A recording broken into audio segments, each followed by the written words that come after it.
Hello, we are back in the kitchen again. I know, back in the kitchen already. You weren't out in the shop very long. We've been doing a few other things. But today I've got all the makings of my Portuguese beans, so I'm going to make them. And this is a really good bean recipe that I've been making for years, and it's an adaptation of the beans my buddy Matt makes. But I've made my twist and turn on it a little bit.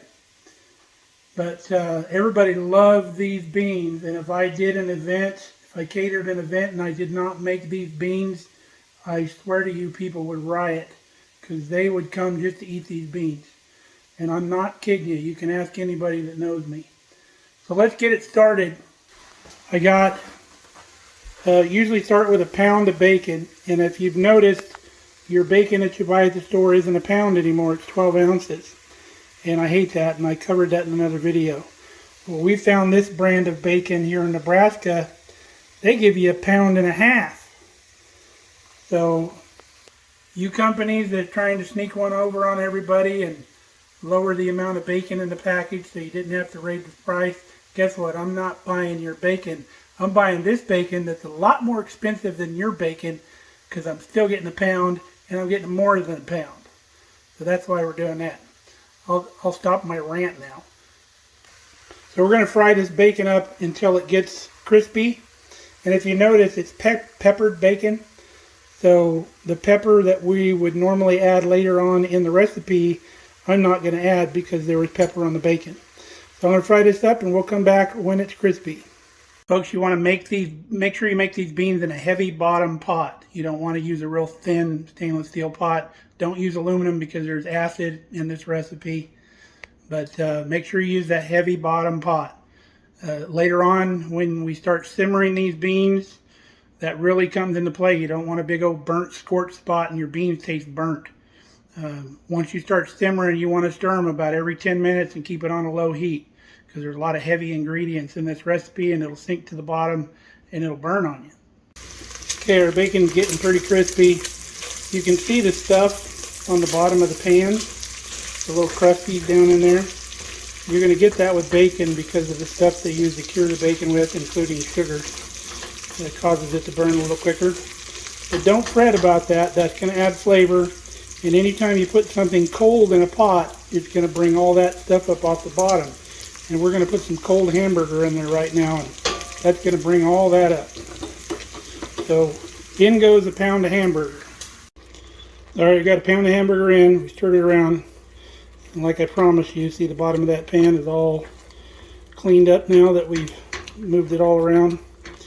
And this will happen probably a couple times, because after the hamburger starts getting brown and the liquid cooks out of the hamburger, the moisture, it may get crusty again. But then we're going to put some more stuff in. We'll put some other cold and liquid items in here, and it'll bring it right back up again. So don't worry about that. We're going to brown this hamburger just a little bit, and then we're going to add our sausage, and I'll show you what sausage we're going to use.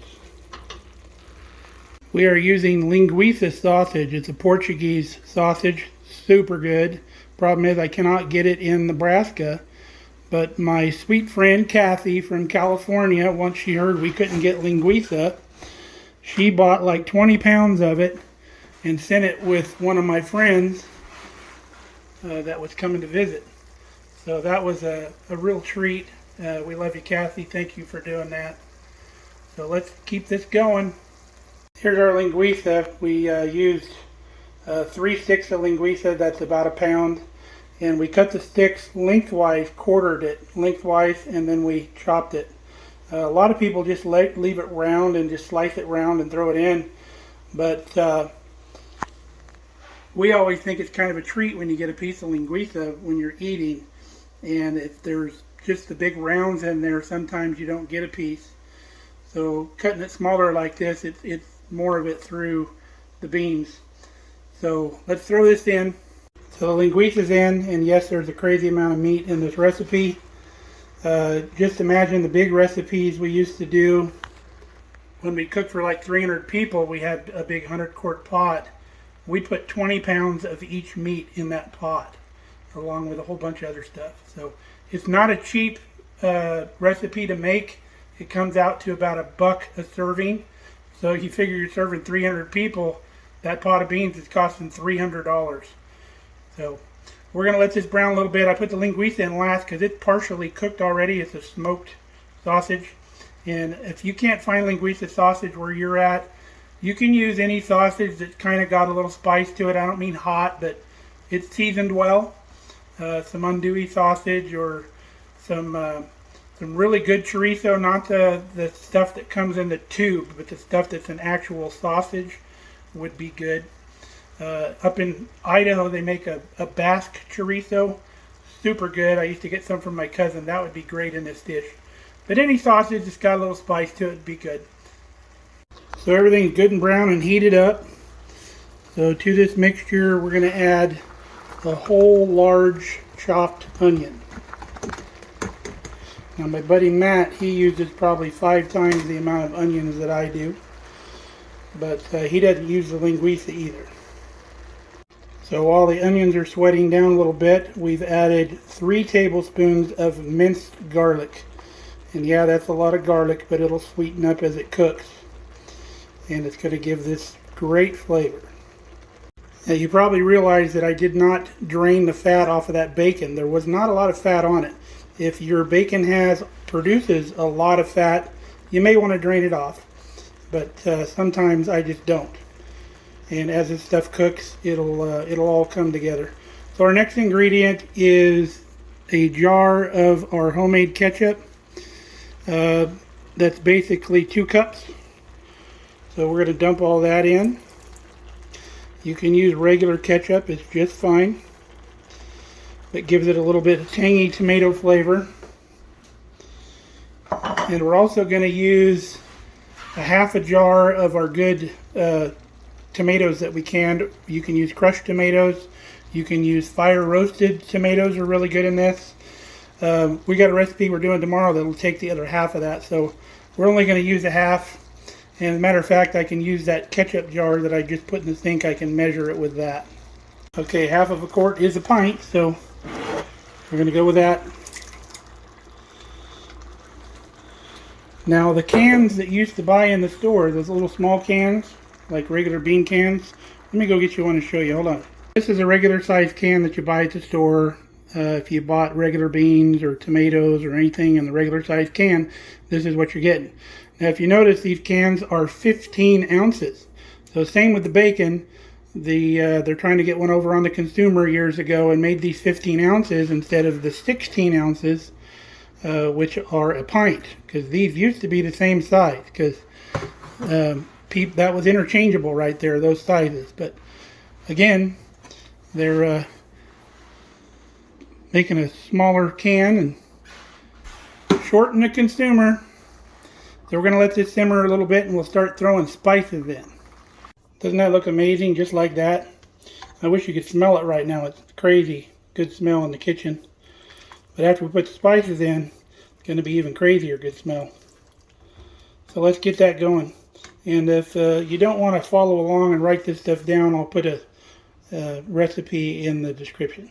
So 1 level tablespoon of chili powder. 1 level tablespoon of cumin, ground cumin. 1/2 a teaspoon of ground rosemary. So normally I would put 1/4 to 1/2 a teaspoon, depending on your taste, of ground cinnamon. Yes, that sounds weird, but it's a Portuguese thing, and it gives just that little hint in the background. You can't tell that there's cinnamon in those beans, but there's something in there that you just can't figure out. You just can't put your finger on what the flavor is. That's what the cinnamon is. Also, normally I would put a full teaspoon of ground black pepper, but because that was pepper bacon, we're not going to put that either. So that's it for our spices. So we only got one ingredient left, and that's the beans, but we're going to let this simmer just a little bit. And then we're going to add 3 pints of our good homemade canned pinto beans. They're just plain beans. There's no spice in those at all. And you can buy plain beans at the store, just plain pinto beans in the can. And just substitute 3 cans of plain pinto beans for those. Now if you wanted to change it up and throw in a different kind of bean, like a kidney bean or some other kind of bean, butter beans, whatever, you know, throw a can of those in and just substitute one of the cans. It's not a big deal. But I wish you could smell this right now. It's so amazing. And right now, without the beans in it, it would be actually like a good chili mixture. You could put this over hot dogs or make a chili burger with it or something like anything that you would use chili for. This would be really good. But we're going to throw the beans in it. And chili doesn't have beans in it, people. You people that are calling chili beans chili, you're wrong. Chili doesn't have beans in it. This is chili. This would be chili beans if this was chili. But we're not making chili. I got another recipe for that I'll share with you someday. But let's just simmer and we'll throw our beans in. So if you wanted to use dry beans, each one of those pints had a half a cup of dry beans in them. So if you use a cup and a half of dry beans and cook them with whatever amount of water you need to cook those, that would be the amount of dry beans you would need. Look at that, folks. That's the best pot of Portuguese beans you're ever going to eat. I did my little taste already. I missed the cinnamon. But if you love your wife, you make sure to accommodate her. So that bacon, I usually don't add salt to the mixture because usually the bacon is salty enough to bring enough salt to the mix. However, that pepper bacon must not have had too much salt because I feel like it needs salt. So we're going to add about a teaspoon of salt and see where that goes. And if we like it, we'll stay there. If not, we'll add another teaspoon until we get there. So just your taste on the salt. But looking good. We're going to simmer this for about an hour or so until dinner. Let the flavors come together. So if you don't want to babysit these beans while they're simmering, because you do got to babysit them, you got to stir them about every 10 minutes and have it on low. And scrape the bottom of the pot real good as you're stirring. Make sure you're getting everything mixed. But if you don't want to babysit them like that, at this point you could throw them in a slow cooker and let them simmer in there. Preheat it, that way you don't have to wait for it to heat up or whatever. But a slow cooker runs about 250 degrees on low, on simmer. So you can do the same thing in the oven. If you have an oven ready pot with a lid on it, set your oven on 250 and throw it in the oven. It'll simmer in the oven. It won't have that heat on the bottom. It'll just kind of simmer real nice. So you got options if you don't want to just babysit if you're cooking other stuff. As usual with any of my recipes, folks, feel free to make them your own. If you want to spice this up, throw in some cayenne pepper or some chilies or whatever. But you're straying away from Portuguese beans, but they don't have to be Portuguese beans. They can be anything you want. If you want a little more spice in them, I've used Rotel tomatoes before, and that really kicks it up a notch. But you got to watch out, especially if you're feeding the masses. You don't want to get things too hot. You can add more black pepper. Somebody added too much black pepper one time, and it really made it hot. So make it your own. You can put more ketchup, less, whatever.